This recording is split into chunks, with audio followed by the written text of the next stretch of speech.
Good afternoon, ladies and gentlemen. My name is Andrew Schaefer from Trafalgar. Welcome to our 7th webinar of our 2023 series.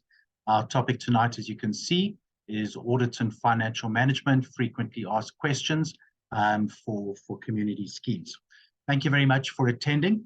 I know it's not particularly an easy time. It just happens to be the most inconvenient time that we've been able to find. But we hope it will be an interesting topic. I personally think it's an absolutely top priority topic because in our experience, complexes that have effective financial management, that have consistently positive cash flow, are by far and away the easiest community schemes to manage. They're the ones with the happiest trustees and directors, and certainly the happiest residents. So, you know, managing a scheme to achieve effective governance with financial management and positive cash flow is really an overriding critical success factor. If I can just start with introductions. Firstly, our special guest this evening is Alistair Scorts from the PKF Octagon Client Service Team for Community Schemes. Alistair holds a BComp degree and he completed his psychic training and contracted PAF Octagon in 2005. Alistair's interest in community schemes started way back in the early 2000s, when he was a long-standing chairman of a body corporate and certainly had extensive first-hand experience, with financial management from a body corporate perspective.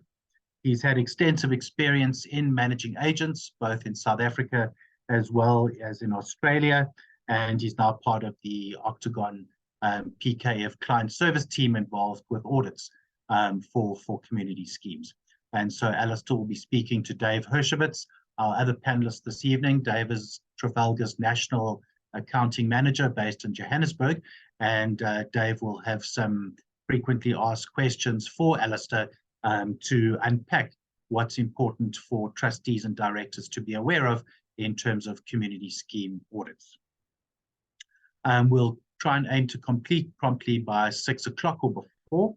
At the end, there'll be a short survey that pops up. It won't take longer than 30 seconds to complete if you have a moment to do so. And it's really an opportunity to submit any topics that you'd like us to cover ahead and any suggestions to improve the format of our monthly webinars. So if you do have an opportunity, we would appreciate your feedback in that particular way. If you would like a recording or the Q&A for this particular webinar, please just drop your email into the Q&A and we'll collate those and then distribute the recording link as well as the Q&A record to you thereafter by email. And we will anyway upload a recording of this webinar onto our training website, which is where you'll also find the other 6 webinars recorded from this year. So just to please be aware of that. Karine Kutsia, Trafalgar's National Property Consultant based in Cape Town, also joining us this evening. And Karine will give us an overview of just what legislation to be aware of, which impacts and provides parameters for financial management and auditing of community schemes. All right, so next slide, please, Karine. If I could just remind everyone that Trafalgar has a training webpage. You can see the address up there. It's reasonably easy. Trafalgar. It's training.trafalgar.posa. Here you will find extensive, absolutely free training. These are popular courses which are publicly available: sectional title trustee training, HOA director training, and sectional title concepts and definitions, all absolutely available for free online. And Karine Kutsia is the moderator and available to answer any questions that you might have. On the next slide, you will see a summary of the webinars that we have covered this year, all topical and important questions and issues. So these recordings are available online. You will see the URL at the top there. It's the same training website /webinars, and those are available. You can watch them at double or triple speed as well, if necessary. And once again, there are contact details given at the end should you have any following questions from any of those topics. So we will upload a copy on the same list on Tuesday, and this webinar will feature on this page as well. Something else we're going to add to this training webpage that we actually spoke about earlier today. Karine is going to add all the relevant legislation applicable to community schemes, for example, the Sectional Title Scheme Management Act, the CSOS Act, in Word format. They'll be then added to a legislation page. Those documents will then be searchable. You will be able to search for keywords in the Word document, and it'll be a fairly quick and convenient way to double check any requirements you have for what does the legislation say about a particular topic. So hopefully that will just equip you with direct and searchable access to the relevant legislation. And once again, Karine is available to provide support and any input that you might require. All right, so I'm going to hand over to Karine. Thank you. And Karine's going to talk to us about all the applicable legislation relevant to financial management and audits for community schemes. Thank you, Karine. Thank you, Andrew. I don't want to bore you with the Act and law and things like that, but just to highlight a couple of things with regards to financial management. So first of all, if we look at the CSOS Act, the Community Schemes Ombuds Service Act, a couple of things. Both sectional title schemes and homeowners associations fall under the definition of a community scheme. And in terms of this act, all community schemes must raise monthly CSOS levies, must pay it over to CSOS quarterly, submit annual returns to CSOS, and have adequate fidelity cover on the scheme's funds. So that is for both sectional title as well as homeowners associations. Then if we just focus on the Sectional Title Schemes Management Act and only on sectional title schemes, in terms of financial management, basically the Act says that there must be two funds. So this is not new anymore. It's been with us since 2016 when the Act came into being, to have an admin fund to cover operating expenses and to have a reserve fund to cover planned maintenance. And for that, we've got the 10-year maintenance plan that we already had a seminar or webinar on. Then to continue, every scheme must have a budget, obviously, in order to determine what the expenses of the scheme is, because the expenses differ from scheme to scheme. We often get people contacting us and saying, but my levy is 500 Rand a month, but my friend's levy is 600 Rand a month. Why is that? We live in different schemes, and that is the answer then. It's different schemes. Different schemes have different budgets because they have different expenses. So the budgets need to be approved at a general meeting by the majority of the owners, what is called an ordinary resolution. If you want to know how to achieve a resolution, any of the specific resolutions, you're welcome to contact me. We've got an easy guide to resolutions that explains all the resolutions, so I'm not going to go into detail now. But an ordinary resolution, basically the majority of the owners. And then there's certain contributions. The Act calls it contributions. We in the industry, we call it levy, but the Act doesn't call it a levy. It calls it a contribution. We've got the admin fund levy, the reserve fund levy. There could be special levies from time to time. There could be exclusive use areas where there's exclusive use levies that is also raised. Then it's also possible to recover expenses. So if there's separate water or electricity meters, there could be prepaid meters where these utilities are recovered. It is also possible for a body corporate to grant a loan to someone.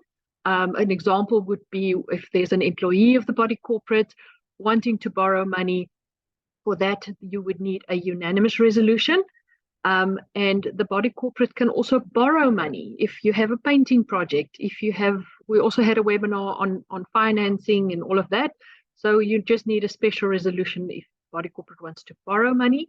And then the Act stipulates that financial records must be kept for at least 6 years. If we look at a different type of income, it is possible to rent areas, portions of the common property. And just a quick summary there, your first question would be, who is the person renting the common property? Is it an owner or an occupier? Is it a third party, like a cell phone company, renting roof space to put up a cell phone tower, advertisement board on the side of the building, something like that? And then if it's an owner or an occupier, you have to also ask the question, for what period are they renting the area, to determine what type of resolution is needed for these rentals. And then obviously you have to have a rental agreement in place. And then lastly, from my side, if we look at audits, in terms of what the Act stipulates, the default financial year end since 7 October 2016 is September. So the previous act, the default year end was February. The default year end now is September. That basically only pertains to complexes that were registered and started after 2016. If you still have a February year end, not a problem. But if you want to change your year end, ordinary resolution needed to change your year end, because sometimes we get that people want to change their financial year end from February to another month due to auditors being extremely busy with Feb year ends, delaying sometimes the audits. So that could be a reason to change your financial year end. We must have audited financial statements prepared every year. And just a side note, under the previous act, there was a provision for smaller schemes to have an accounting officer instead of an auditor. That has been removed in 2016. Old news for us by now, but if you didn't know, then you know now. And that is basically it with regards to the legislative side. All right, thank you very much indeed, Kirin. So we're going to move on to the financial management portion of the discussion, and I'm going to be posing some frequently asked questions to my colleague, Dave Hershowitz. Once again, he's our National Accounting Manager. Dave is a CASA, and he manages our team of approximately 50 accountants around the country. This is a slight change to our normal format. We're hoping to make it more practical, more interactive, and certainly the answers I'm hoping Dave will give us will be very practical, less technical, and really we're trying to address the questions: what should trustees and directors look for in their monthly management accounts? What's important to check, to track, to be aware of? How much time to spend with the monthly management report? And what are the key points of information that you should be looking to be aware of? Dave will refer to a sample management pack. We have taken care to make sure that there's no personal information that's unnecessarily disclosed. The complex concerned is majority owned by Trafalgar.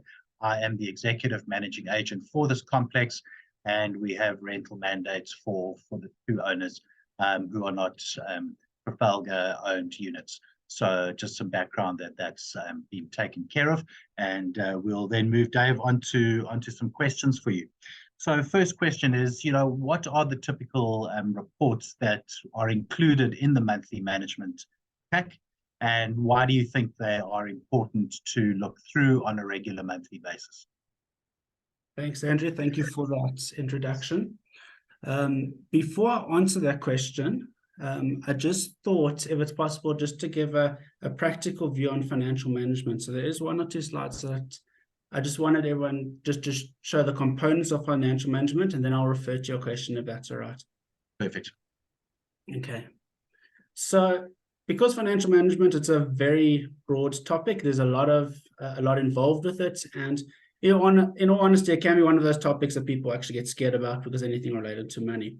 So I think practically there are different components that we just need to be aware of when we're doing financial management. So when we need to look after the finances and affairs of our schemes. And really, in this slide, I've actually just wanted to highlight the different elements that we just need to look at. So there's cash control and management. And the reason why it's at the center and at the top, because really it's all about cash. So if we've got everything in place to look after our cash, then really that's going to help us financially. Part of that process is budgeting. Corinne has talked about legislatively, you actually got a budget, but budgeting also allows you to manage your finances and plan going forward. Debtors management, if you can't collect your debtors, financially it's going to affect you. So that is a key component that you've just got to be aware of, as if you're in a trustee position or accounting position, or even, I guess, when it comes to anyone involved with the managing of the schemes, with the staff, like management staff, these are important aspects. Solvency, can we pay off all our obligations? And then we talk about admin and reserve funds that are part of the legislation. So we need to be, do we have enough money for the admin fund to pay off our day-to-day? Reserve fund, there's a requirements in our 10-year plan. And then, of course, we have suppliers with our admin fund and our reserve fund, there's expenses. So we're going to have suppliers that we need invoices to pay. So all of these are components, and not forget legal compliance.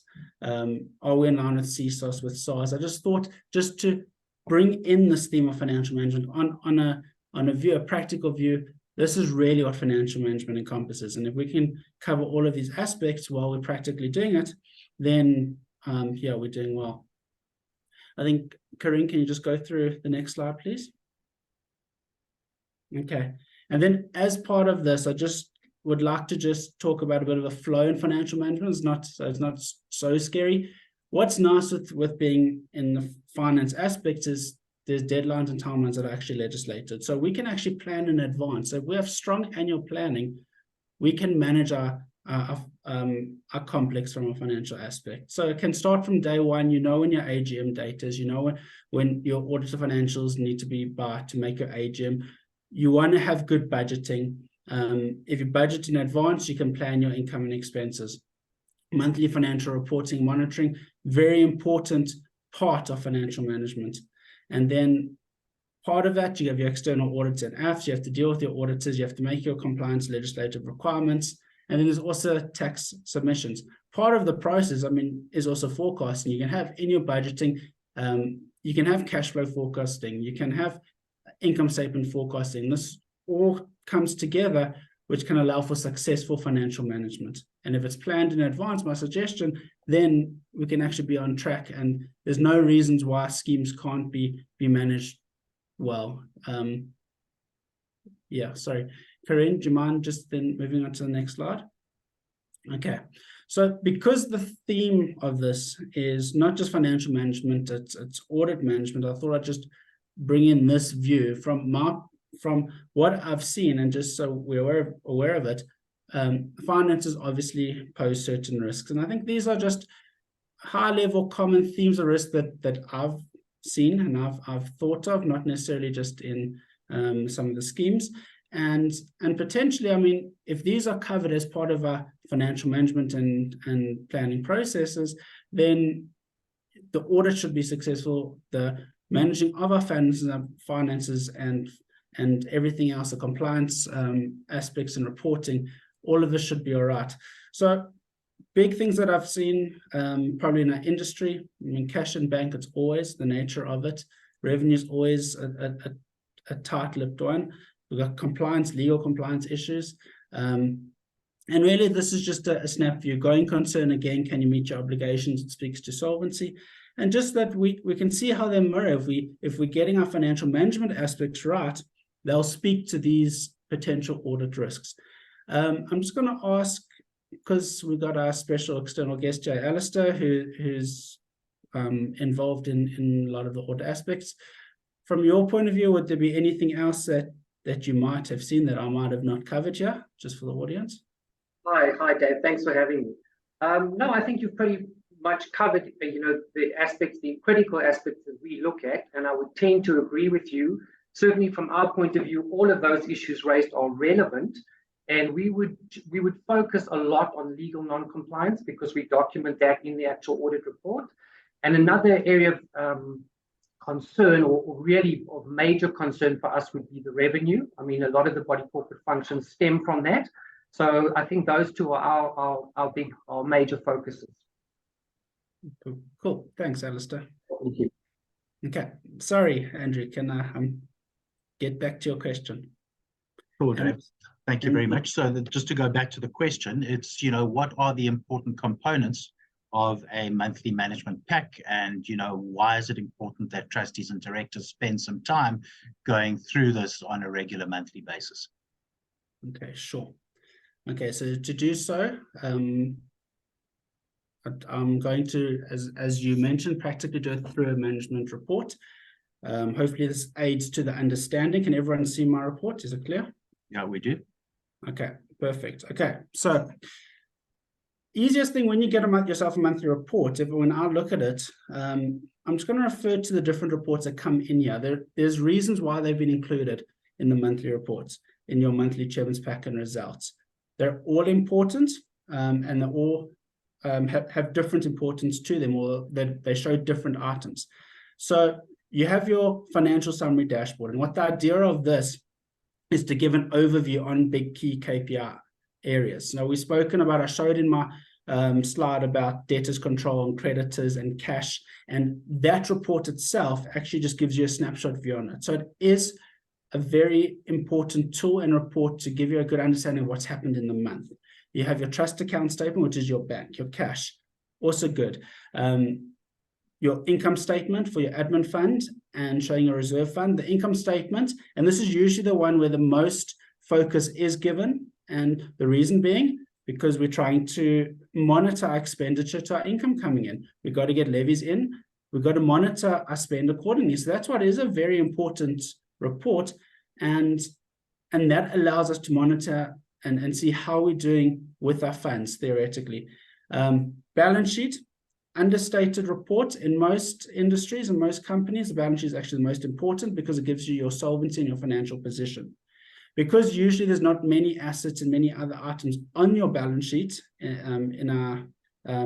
with our community schemes, it tends to take a backseat more to your income statement. So, but doesn't mean it's not an important report. If you're not in a strong financial position, it will show you. Your solvency, again, is very important, okay? Creditors role talks about payments, talks about invoices. And then, of course, it's in your debtors and your levy role. And if you have a scheme with a lot of employees, your payroll report. So all of them are important. It's not like one is more important than the others. They show different aspects. If you're looking to see how we're doing in managing our expenditure, the income statement is a very, very important document to be on top of on a monthly basis and for your monthly review. And then your financial summary dashboard very nicely explains everything to you and gives you a good snap view of where you're at. No, good, Dave. So, I mean, I'm the executive managing agent of the scheme. You know, I think it would take about 10 minutes to review this pack, you know, if I've done it regularly every month and I'm familiar with the, you know, the context and familiar with some of the trends. Would you agree that's more or less the time commitment to work through a report like this, to then be fully informed of the financial positioning of the scheme at the prior month end? Yeah, so if you on a monthly basis are going through the reports and you, whether you're meeting with your relevant, if there's a portfolio manager involved or an accountant involved, when you get the report, it shouldn't be a big surprise. It should be quite a quick process, as you say. Obviously, depends on the complexity of, we're talking about a normal scheme, complexity of scheme, but really it shouldn't be a very daunting and difficult task. Great. Okay, Dave, so you said cash is king, cash is all important. Can you show us what the month-end cash balances were, where you'd look for it, and is there an indication of a trend that one can see in the management report? And maybe show us in the form of the financial summary dashboard you referred to. No problem, perfect. Yeah, so in my view, I always refer to cash as king. It's kind of also in anyone's personal, if you don't have money, you can't actually spend. So here's, but according to your question here, so your financial dashboard, at the top, we've actually even put our cash balances right at the top. So you can see what your cash balance is, and what's nice is a comparative. I'm going to make this slightly bigger. I hope that's a bit clearer. Perfect. And you can see we're doing a comparative. So you can see where you're at this month on a summary basis. This is cash is first up, your overall balance for the month for July. That's what your balance as compared to June. And if you wanted a breakdown, it's even a further breakdown here. So this is on your financial summary dashboard. If for some reason you printed out your the report and you don't have your financial summary dashboard and you still want to know what it was, then you can actually go through to your balance sheet, because that's going to show you that amount anyway. But the dashboard's meant to be there to actually do it as a quick view of where you're at. You can see here again on your balance sheet, it's got your cash balance. So brilliant. All right, so always something to look for and to be aware of. Dave, then how do we know how we're doing in terms of our budget, and if we're operating in line with the budget, and therefore if our levies are expected to cover the expenses which are being incurred? Okay, so in the report, so what's nice with the report, it's got a nice summarized view. So in the dashboard, again, it's giving you the snap dashboard view of where we're at. So we call it the administrative fund performance. This is your performance to your budget, how you're going to see your budget. That's what your income statement shows you. So from the dashboard view, it gives you a snapshot view here. You can see it's telling you for the month a surplus or a shortfall. and for year-to-date surplus or shortfall. And just to take a step further, the year-to-date is obviously for that financial year. So what this is actually tells you where your actual, where your budget, and what the variance is. And that's obviously on the summarized view. If you wanted the detail, you then go into the income statement. All right, great. Dave, just the municipal expenses. It's really important to track municipal recoveries. Municipal costs can be anywhere between 40 and 55% of the costs of a complex, and therefore really important to see how much of the municipal costs and services are being recovered, and is that in line with budget? Okay, perfect. Yeah, so municipal recoveries, especially with the volatile nature of the costs of them, it is important to recover. Completely agree. So again, we've got this in our financial dashboard, and maybe what I can just say, if you're not sure, if you cut on time, you don't even have your 10 minutes to review, you look at your dashboard, hopefully within a few minutes you can get a good idea of everything. Here are your municipal recoveries. It's telling you, you got your different municipal items, electricity, water, effluent in this case, what the recovery is compared to your expenses and the percentage. So that's giving you a good idea of where you're at. And if there is an issue, it's going to show you. Like if for instance, your expectation electricity, and we generally go for an 80%, and if it's not in line there, you'll be able to see it quite quickly, and therefore then the questions can arise. All right, so I mean, a practical takeaway here, you'll notice the electricity recovery of 31% is very low. You know, it should be easily over 80%, so that would be a management action, a query to refer to the portfolio manager to investigate why is the recovery so low, what can be done about it, and there's a mini project that needs to be followed through. We won't go into the detail now. This is really just to identify any shortfalls of recoveries, and it's certainly something that should be followed up. Dave, levy arrears is a big challenge to many complexes, certainly the economy, business confidence, inflation, all having a significant toll on levy collection. Show us where we can sort of see and monitor levy arrears and collections, and how these are trending. Okay, perfect. So I'm going to refer again for the summarized view. So in this case, there is a whole section here on arrear debtors, and even to show the importance of it, you can actually just see how much space it's taken up in this dashboard. We've got one full page where other sections are a bit smaller, and not because of we need to know the trends. So here in this case, everything is in advance. So you're going to see in advance, it's obviously a very good paying scheme here, but this is where you would actually track your arrears. And a very important graph to note is the second one here, the billings versus collections. That's always a very important one. We do it over a 6-month period. What has been billed, what has been collected. So it's one thing to raise an invoice, but that really is your key driver, your debtors control management. And this is a good view to see it. If you want your detail, I'm just going to refer back to the index. You can actually see, we talk about age analysis, your debtors age analysis, which looks at the aging of the debt, and even your levy roll. We can even see on an individual basis that are your ways of tracking and identifying what your arrears are. Great. Dave, can you show us the multi-month income statement? I think it's a very useful way to just see trends of expenses, to make sure that, you know, month on month, there's the same recurring expenses, that everything is in order, there are no gaps. And, you know, just how would you, you know, evaluate variances to budget? So I think this is quite a useful, you know, report to drill into once you've been through the summary and, you know, in the format that we're seeing on the screen. Okay, perfect. So the month to month, or the income statement shows you where you're tracking with your incomes to your expenses, your expenditure to obviously your levies raised.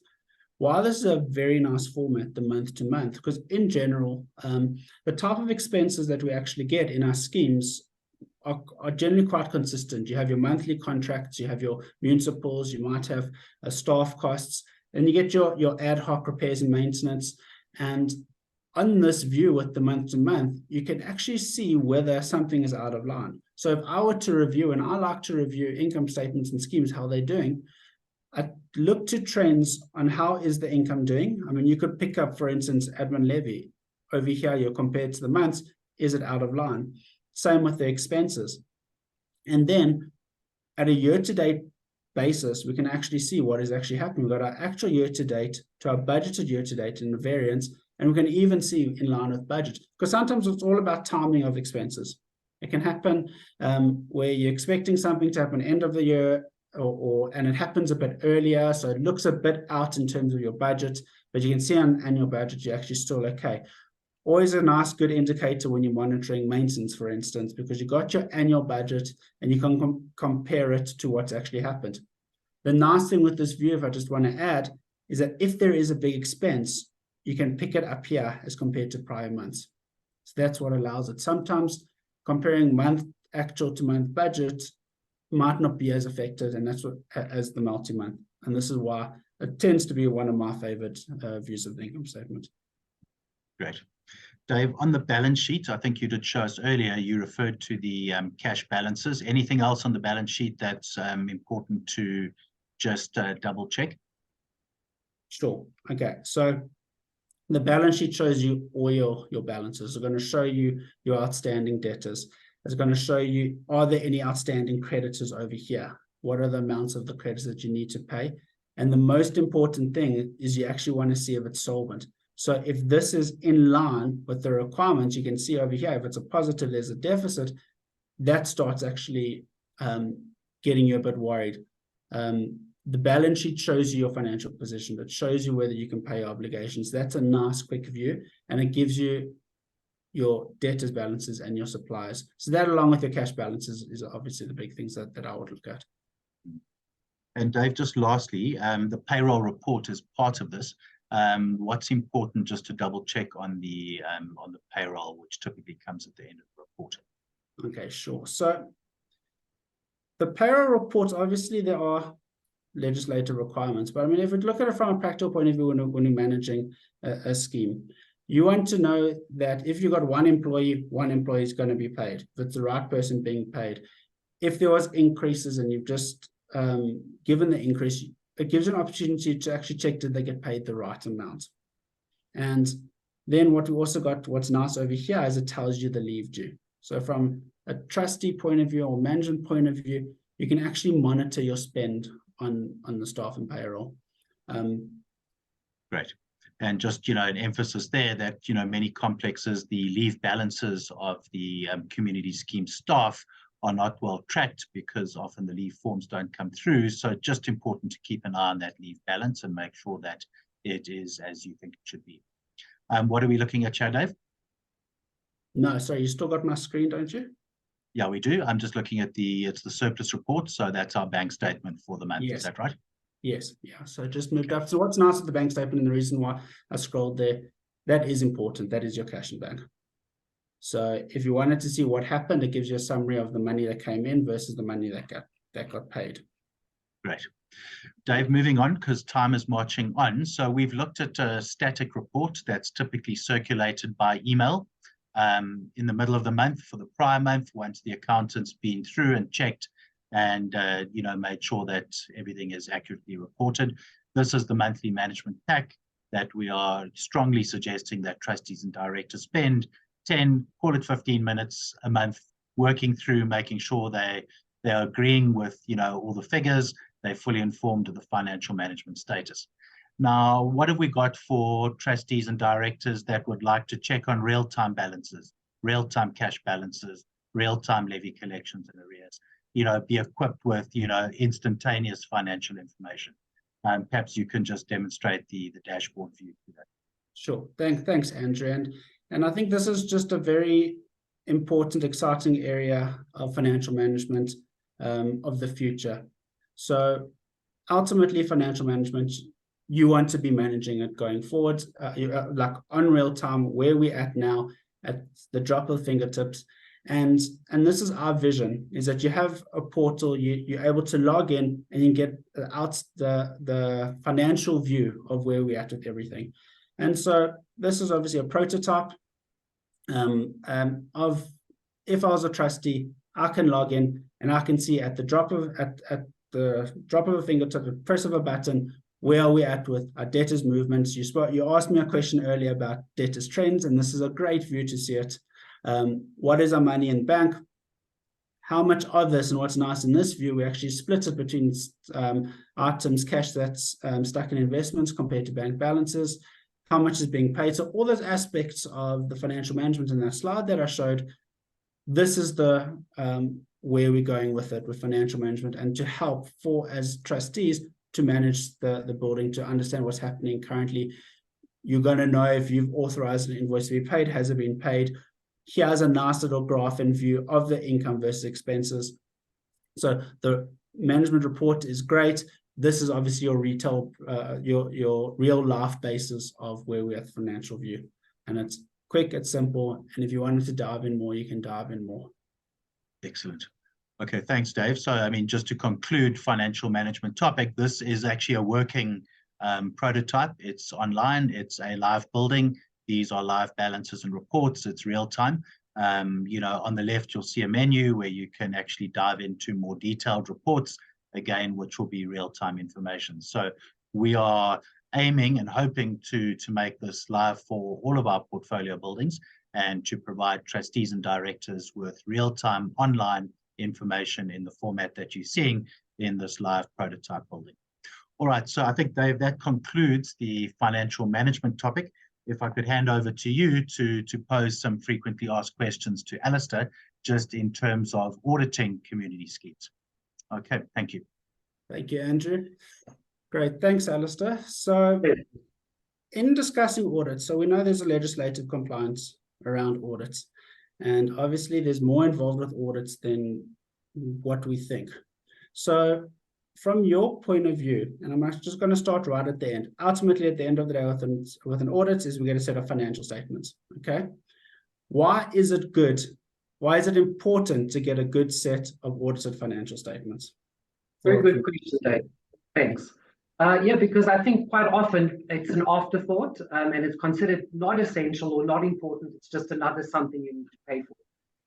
But if we look at it holistically, good set of financial statements, if you're a scheme that potentially needs to raise funding, a huge capital project, for example, a lender is going to say to you, we want to see your last set of audited accounts. So if that's all in order, it's going to give them a very clear picture as to the assets and liabilities of the scheme. If you are perhaps a scheme that is not as advanced as your reports have shown us now, you know, people that struggle to keep up to date, a good set of financials is going to enable that particular scheme to budget accurately because they've got an accurate set of figures to work off, albeit a little bit late in the scheme of things. It's also a very useful tool at an AGM for members to impose restrictions on the trustees. If they can see a particular line item has been grossly overspent on the year before, they have the apps there and they can impose restrictions. And then, again, more so in a scheme where you don't have such tight financial controls, it can be used as a base for your levy adjustment for your next increase. It's a good point of reference. Conversely, if you're an external party to the sectional scheme, if you are a lender, as I said, you're going to request those schemes, so it's beneficial to a financial institution. And also, more importantly, I think, to someone purchasing into a sectional title scheme, they are going to they should want to see a set of financial statements. That's going to inform them of any potential significant liabilities, any potential legislative issues. For example, if the auditor's documented non-compliance in terms of insurance cover, tax registrations not being done, CSOS registrations not being done, I think it's all going to inform or rather substantiate an informed decision. Okay, great. Thanks, Alistair. Pleasure. Okay, so tell me, let's start at the beginning. How does an audit firm get appointed by a community scheme to do an audit? Right. Okay. So usually what would happen is we would have an agent or a member of management contact us. They would request a fee proposal from us, which we would provide. In practice, that would go to the AGM, and the members by ordinary resolution would appoint an auditor. The agent, again, or a member of that community scheme would come back to us and inform us of our appointment. And when the time of the engagement rolls around, we would issue an engagement letter to them. Okay, perfect. So you mentioned that you obviously get a quote for an audit fee. Are you able to maybe just clarify, how do audit fees get quantified? Dave, that's a very interesting one. Okay, so it would depend on the size and the complexity of the scheme. I think if we are looking at a stock standard smaller scheme, you would be probably looking at 2 to 3 days worth of work. Larger schemes, lifestyle type estates, could take us up to 3 to 4 weeks to prepare that audit or conclude the audit. So really it depends on the resource that we need to apply. And we are actually obligated to prepare a budget as part of our programming, and that should inform your fee. There is unfortunately a bit of a resistance in the industry. People don't want to pay audit fees. But as we explained, there is benefit to it. And, you know, we always think about it. If you add on R5 extra a month, as an example, per unit, you can just get that much better quality product. But there's no short answer or correct answer to it, David. So it's budgeting is really what drives it. Okay. Resource allocation. Okay, perfect. Thanks for clarifying. Okay, so once you've been appointed as auditor, obviously the next step is obviously when the audit's going to happen. Does it help to schedule time with whether it's the managing agents or the trustees to actually discuss the timing and the process around the audit before the audit happens? Dave, I think certainly for a first-time client that helps, where we have existing relationships with managing agents, independent relationships, let me be clear on that. It does tend to be easier because you both understand working methodology that each other employs. So it would, again, if it's a new client, it does help us formulate a position on really complexity of the scheme and how long we anticipate the audit will take. We would generally look at our preference is to allow the managing agent roughly a month post year end to prepare their audit file. We then like to give ourselves more or less a month. You don't know what's going to happen in that month. And that still hopefully leaves the community scheme body corporates particularly with a 2-month window period in which to have your AGM. So that's generally, and also once we're notified, if we are notified, we can actually plan, schedule your audit accordingly, and hopefully work around some of those backlogs that Karim mentioned earlier on that facilitate or necessitate the change of the year end. Okay, perfect. Thanks. When you're given an audit, do you have any advice and documentation you like to receive that actually helps make your audit more effective and efficient? So, Dave, this is a good question because often this is the cause for delays. So what we have generally is we have a set of static documents, if you want to call it that we like to look at every year. You'll have things like your sectional plans, certificate of registration, your SARS registration, CSOS registration, your POPI and POPIA manuals. Those are pretty static, so those we do need to refer to from a legislative point of view. Then we generally have documents that change on a year-to-year basis, which are we need to look at things like your budgets, AGM minutes, your MRRP plans.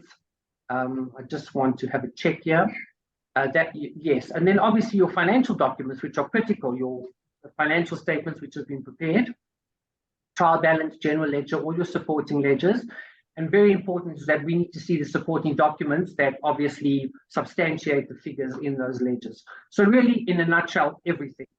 Okay, fair enough. Can you maybe just elaborate with us or maybe get us a better understanding of common types of findings that you've picked up, whether it's from the audit point of view or being involved in audits throughout your career?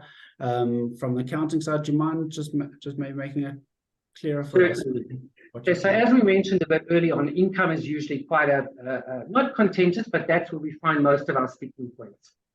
So we recalculate generally, we start with the plans because that informs us as to PQ, which obviously needs to be checked to ensure that owners are billed correctly. And the plans will also, inform us about exclusive use areas, which often are not charged. So those are two things that we particularly have picked up on lately, is incorrect PQs and exclusive use areas not being charged. We also see a lot of or insufficient fidelity cover.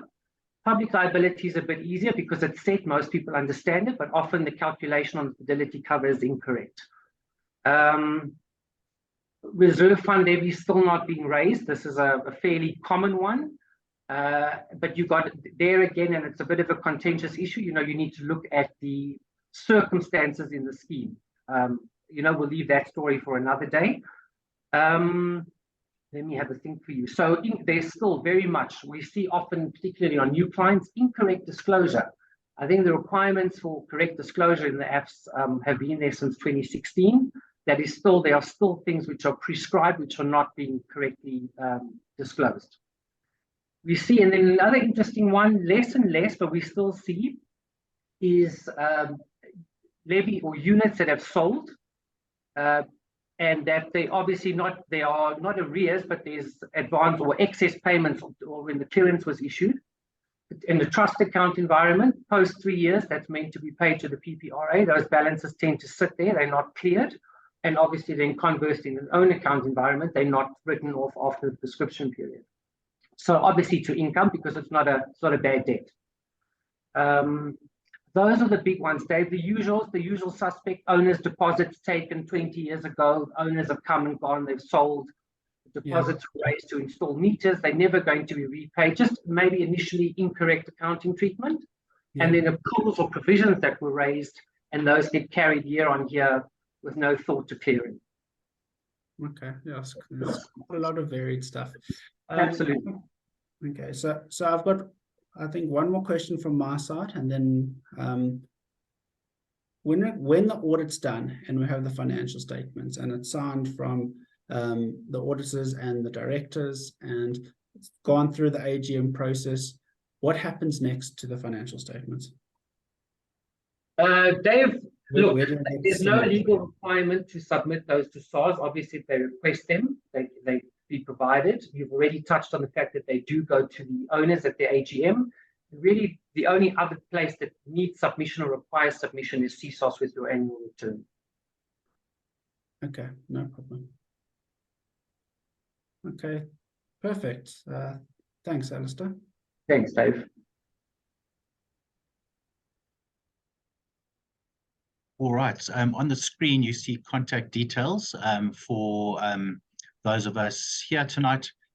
We would welcome any questions. You're most certainly welcome to contact us if anything crops up, and we'll do our best to provide feedback and any answers that you have. Alistair, maybe if I may, 2 questions have come up on the Q&A. To what extent do you think auditors should be available and responsive to trustees and directors that have queries on the drafts or queries on financial management matters? And what would the trustees and directors look to do if they're not getting adequate responses from the auditor? Andrew, look, I think ultimately you are our client. I mean, the managing agent is a third party, if you will, or you're an agent, obviously, of the body corporate. It is our normal chain of communication to interact with you, but absolutely the auditor should be available. Look, it's very rarely necessary because, as David, it's pretty, community schemes generally function in a very similar manner, and you have the same sorts of matters that we report on. But absolutely, the auditor should be available if the chairman, trustees have questions, or if there's something, particularly in the planning stages, as Dave asked me earlier on, if there's particular issues or concerns that should be addressed up front, which also then results in a less of a delay during the audit. So absolutely, we should be available. And Alistair, one of our sort of I won't say common, but it happens sort of from time to time, is, we see schemes where the directors or the trustees are anxious, they're reluctant to sign the audited financials. So, it is required for 2 trustees or 2 directors to sign the audited financials.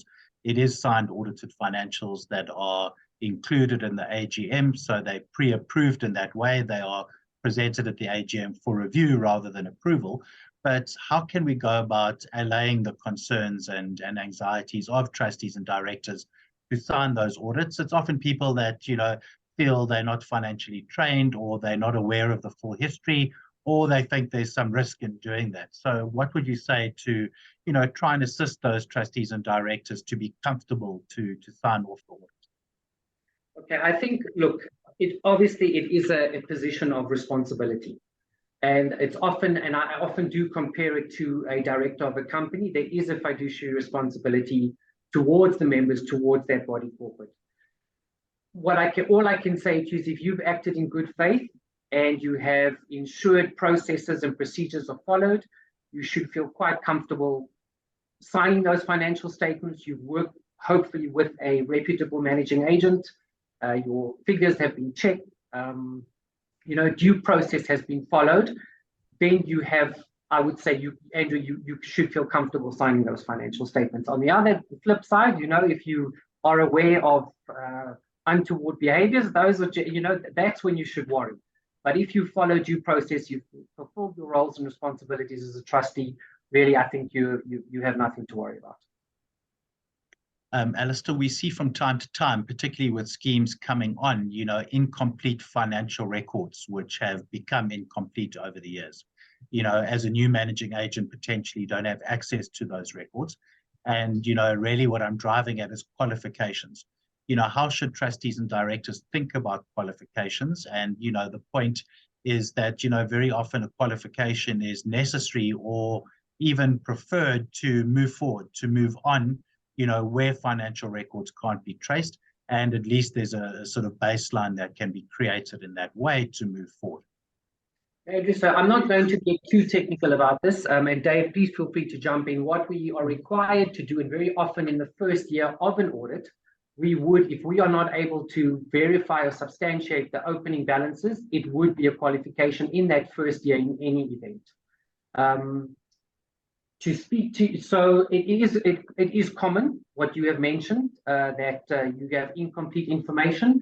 Often that is an opportunity in itself, because you get that you can correct with the information available at your end. So you may not necessarily, you certainly can, for lack of a better word, reconstruct your balance sheet, and it is not a perfect choice of words, but you should be able to verify it here in most of your balance sheet amounts. You should know what cash is in your bank.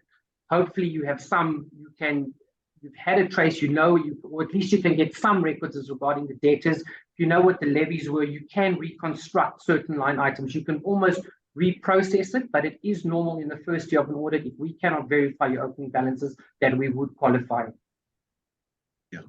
Alistair, I had a question from an external building in this last week as well, where, some of the owners are very uncomfortable with the financial reporting, the financial status, they're talking forensic audits. Can you just explain, how does one, authorize a forensic audit, and can an annual audit be expanded to include the scope of a typical forensic audit? Okay, Andrew, so I'm going to be quite honest here. It's not really something that we deal with. We've also had requests for it, so I'd be reluctant to just answer that question off the bat. We would refer it on to someone who specializes in that area. It's often not necessary. In my experience, what we found is we often get requests for forensic audit because the trustees believe, it's usually when you get those kind of requests, it's a new board replacing a previous board, not always, but generally.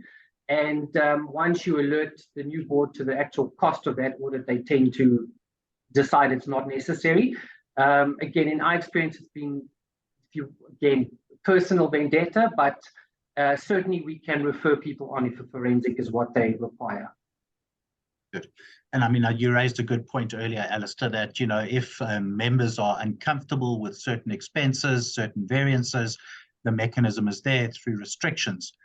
Which is one of the agenda items at the AGM, to impose restrictions on the trustees in terms of what they may spend, what authorizations are required for certain expense items, and to make sure that there is a double check or a safeguard to the members of the body corporate.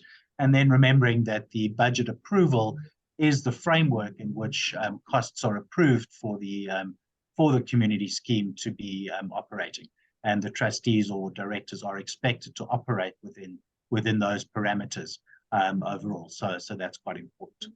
Andrew, Alistair, jump in there and just add to that and say that, we don't generally rely on what we call test of controls when we do a community scheme audit, because we're not technically auditing the managing agent. So further, just a little bit of extra comfort is that we do a lot of substantive testing, which means we would go through and select a far larger sample size on your income and expenditure, which should also provide a bit of comfort. Great. And Alistair, who are the audited financial statements reported to? So there are a number of statutory bodies to which those statements are sent after the audit. And just a word that, the timing of the audit is important because it is a dependency for convening the AGM. And as we know, sectional title schemes are required to have their annual general meetings within 4 years of a year end, and homeowners associations, typically 6 months, but as specified in their MOIs. So what happens afterwards in terms of, who does the audited financial statements get sent to? Okay, Andrew, I think we did touch on this a little bit earlier too, so as far as body corporates are concerned, SARS is optional. It's not mandatory to submit unless they request it for whatever reason they need it. So really it's to the owners for the AGM and to CSAS for your annual return. Okay. Excellent. So those are the users, and typically the managing agent accountant would be the one that sends those on and takes care of that in terms of the CSAS annual return and the SARS, tax registration, or the SARS tax return as well. Okay. All right. Excellent. So we're coming to the end of our time. So, thank you very much to the panelists, to Alistair, to Dave, to Karin, for your time. Hopefully you found it useful, really important topic, really an emphasis for particularly chairmen and finance trustees or directors to, use the financial reports to make sure you are getting the information that you want. Hopefully it's comprehensive, and, the closer those reports and those details are reviewed, the more likely they are to be effectively managed, and the more likely the financial governance of your schemes is going to be on track. And I think service delivery is certainly underpinned and sustained in that particular way. Just in closure, our newsletter, second edition, was released this last week. If you would like to be added to that subscriber list, please just drop a note in the Q&A. We do circulate it to a subscriber list, and there's a variety of interesting topics there, all property related. Many thanks for attending. We will be aiming for our next webinar on the 4th Thursday of September, which is the Thursday, the 28th of September at 6 p.m. Invitations will be sent out as per normal from our sort of subscriber list. We will be uploading this recording by Tuesday on that webinar's training page, and all of you that have loaded your email addresses, we will certainly send the link as well as the Q&A, as well as a recording, as well as the slide presentation as well. So thanks very much, everyone. Thanks for attending. And if you have a moment for the survey, that would be appreciated as well. Good night.